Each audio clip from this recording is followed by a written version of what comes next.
Well, hello ladies and gentlemen, and welcome to Dark Souls 1. And the reason why I'm playing this today is because there are some complications at the moment with Dark Souls 2, and in the meantime, until everything is fixed, I'm going to be playing this, and I don't have it on my channel yet. Plus I got Red and a couple other people kinda kicking my ass to actually put this game on my channel, and I think I will enjoy it a lot because I want to have this on my channel along with Dark Souls 2 before Dark Souls 3 gets released in a couple months. So without further ado, let's just go make a character. Let's see, adjust brightness. Brightness should be good enough as it is. Shall I up any of the music? Might as well, just in case. And there we go. Let's see, we got everything set here. Let's go make a character. I don't know what kind of character I'm going to make. Probably a girl, because I always make a male character in these games. And to be honest, I don't really know what kind of character I want to make. I'll probably start off as deprived, to be honest, and then maybe go for pyromancer or sorcery, because I always do like big strength based characters, so might as well try something different. As for gifts, I always do the master key. I don't know why. I'll keep that the same. Let's see, which one am I going to do? Some of these do look like men, these presets. Just going to keep the normal preset here. Let's see, what kind of hairstyle? What looks the best? I'm not going to mess too much with the character creation screen.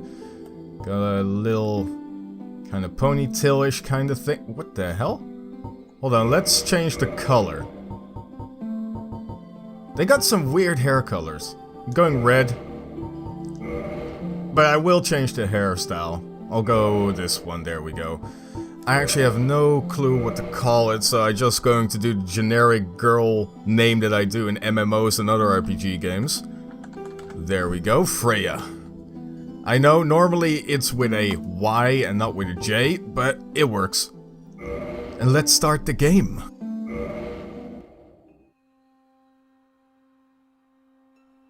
In the age of ancients, the world was unformed, shrouded by fog. A land of grey crags, arched trees, and everlasting dragons.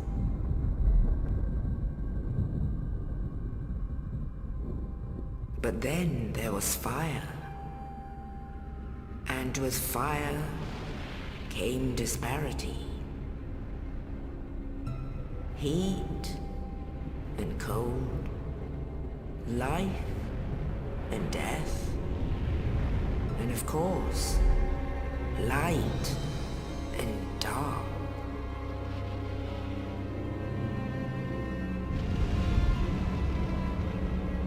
Then from the dark they came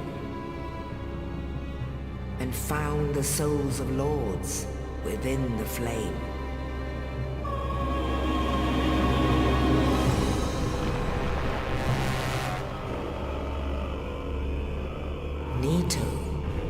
The first of the dead.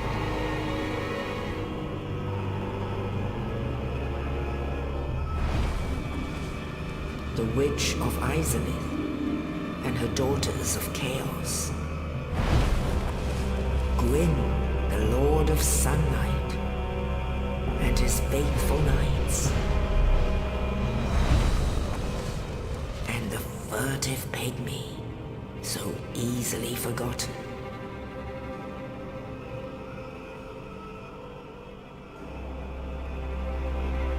With the strength of lords, they challenged the dragons. Gwyn's mighty bullets peeled apart their stone skills. Witches weaved great firestorms. Nito unleashed a miasma of death and disease. And Seath, the scales, betrayed his own.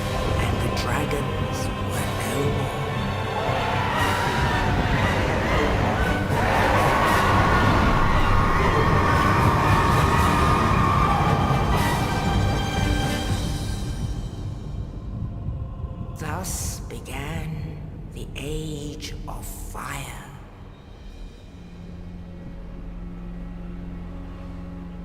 But soon the flames will fade, and only dark will remain.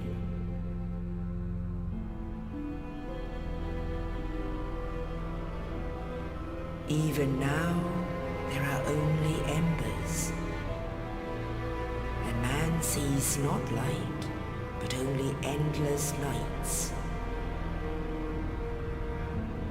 And amongst the living are seen carriers of the accursed dark side.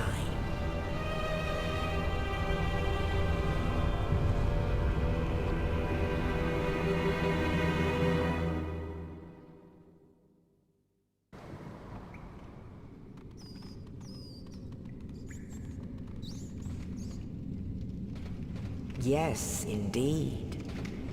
The dark sign brands the undead.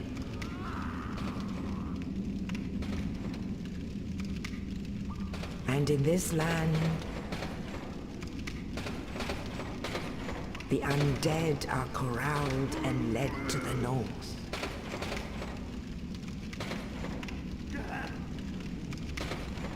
Where they are locked away to await the end of the world.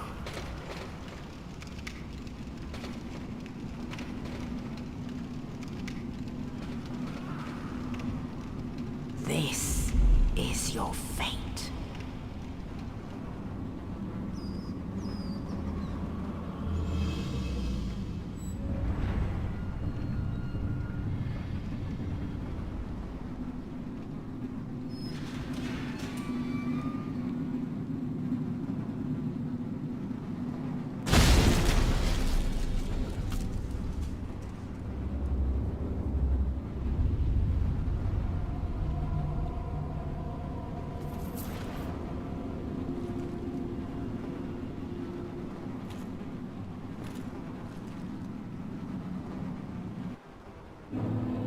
And so our journey begins. I always love the stories in these games, and I'm still not entirely sure on how I'm going to be playing this game, if I'm going to be doing a semi-lore run and trying to piece it all together for you guys, because I have played this game before, so I do know most of the story. And hello there. Most people don't even look in this direction when they first start playing the game. I can honestly say I didn't, but look at that guy. Oh man. He's a pain in the ass. He's even more pain in the ass than his brother, and we'll meet his brother soon enough. And, you know, I've been thinking I didn't know what class to do, so I did Deprived. And one thing that I've always wondered though, people always say Deprived is so much harder and all that kind of stuff because you start out with less gear and crappy weapons, and to be honest, it ain't that crappy, and the stats of the Deprived are even better than all the other ones. You know, everything is set at 11, making it a lot easier to specialize in stuff. Let's go take a look, see what's in here. So, I hope you can see what I'm seeing up there. I really did not notice that the first time I came in here, because I wanted to get out of here ASAP. But look at that guy up there. He's just waiting for me to walk in there. But luckily, we don't have to fight him right away. It would be a hell. Hello. It would be hell if we would have to fight him right away, though. Because I got a freaking broken straight sword. And I also did not know why there was a second bonfire here. Maybe one of you guys knows, and you can actually tell me why that second bonfire is here. Plank shield. Gonna take a look around. It's been so long, and I probably don't remember where anything is. There we go. Even with a wooden shield. Come on, man. You gotta cock that arrow a little bit more. I really have to get used to all these controls again because it's so different from Dark Souls 2. Let's see. This is sprinting. Oh. Oh, please don't. Please don't. Why didn't you backstab? I wanted to backstab the guy. I have to get really good at parrying again in this game. Because it's supposed to be a lot easier in this one than Dark Souls 2. And I'm going to take my time and actually look around a bit more. Because I never really did that in my other playthroughs of this game. And I just saw an item that I don't even remember if I ever picked it up though. Apparently not, because... Oh, I remember what that item is, now I do, but we won't be getting it for a little while now. It's probably going to be like, at least a couple hours off. And let's go meet a friend of ours. Let's see, what was rolling again? That was rolling. Get out of the way. Remember that guy who threw the body down? For us to escape with the key on it?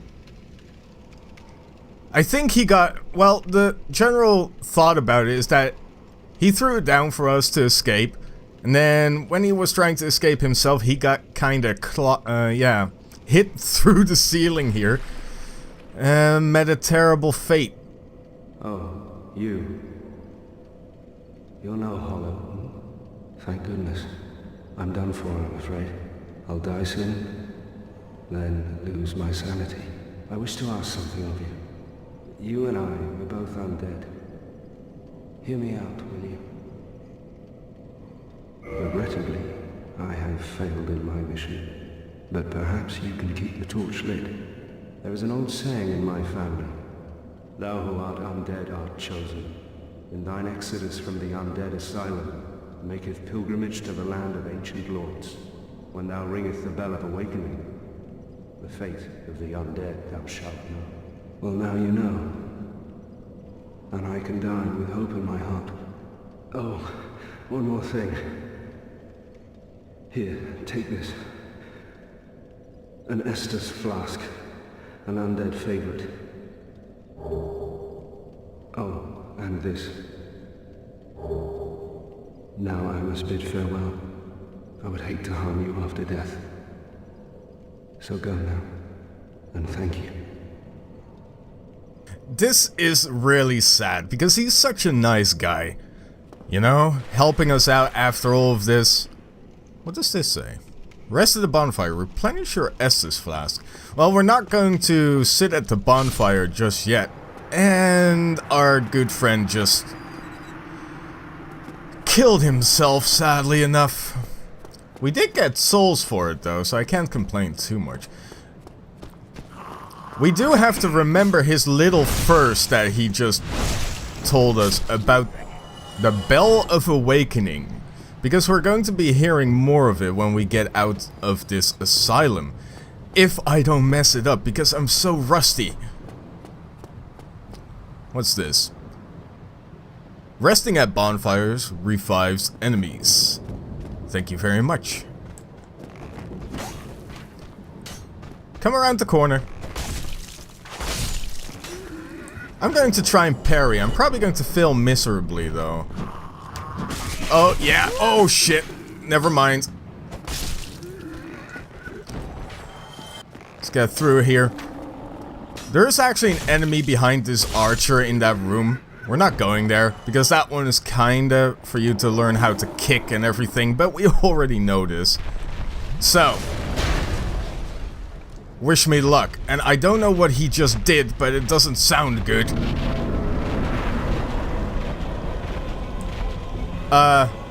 Mister, you're not supposed to be there.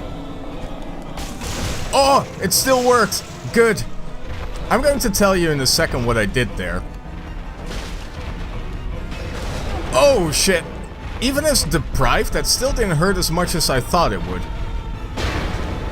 Look at that ass though. And he's dead. He really isn't the hardest boss in the world. A lot of people do have problems with him at the start when you first play this game. But as soon as you realize, just stick to his ass. Like a bear to honey, you know, then nothing can really go wrong. And just dodge out of the way when he tries to hit you. The other thing that I'm going to explain now, what I did, which will help out a lot of people starting out. When you're up there and you're doing a plunging attack on them, most people just run off the edge and press R1 or right bumper to do a plunging attack. But if you do a jumping attack and then keep spamming R1 for the plunging attack, you'll do the damage of the jump attack and the plunge attack. So it does a lot more damage to them. And that is what always helps me out. There is... Let's see. So that's where we just came through. So somewhere over there is where he got knocked through the ceiling. It does look like something got messed up there. But let's continue on.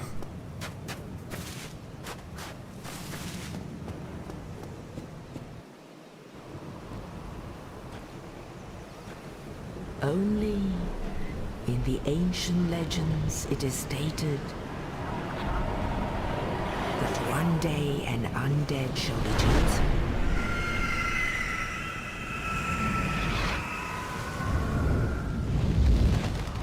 To leave the Undead Asylum in pilgrimage to the land of the ancient lords. Lordran.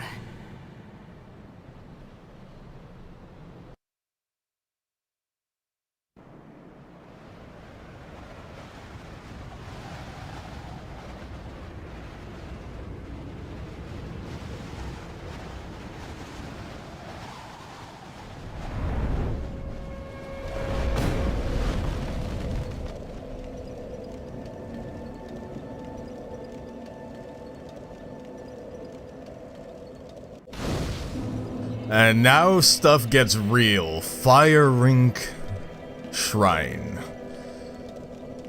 Let's rest at the bonfire and level up maybe a little bit, but I know what I'm going for. Because I'm going to get a certain weapon in a bit, and I need a couple levels into strength and dexterity. But you know when I was talking about... Keep that first in mind about the Bell of Awakening? It's because of this guy.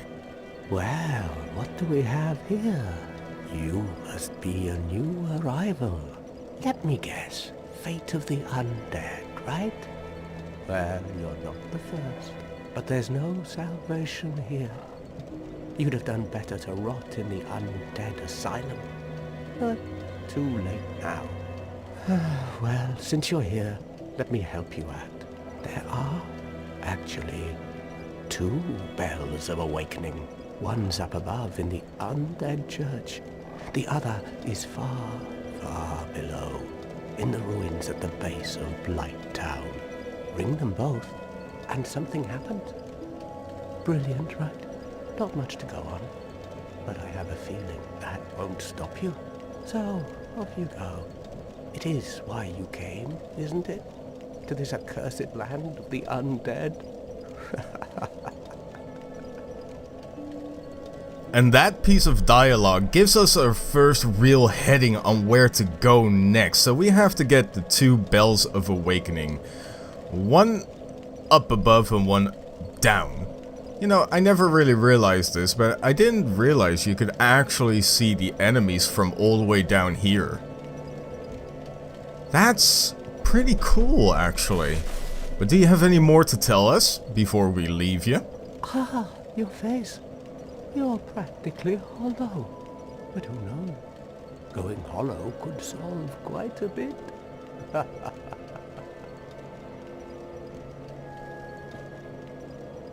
What?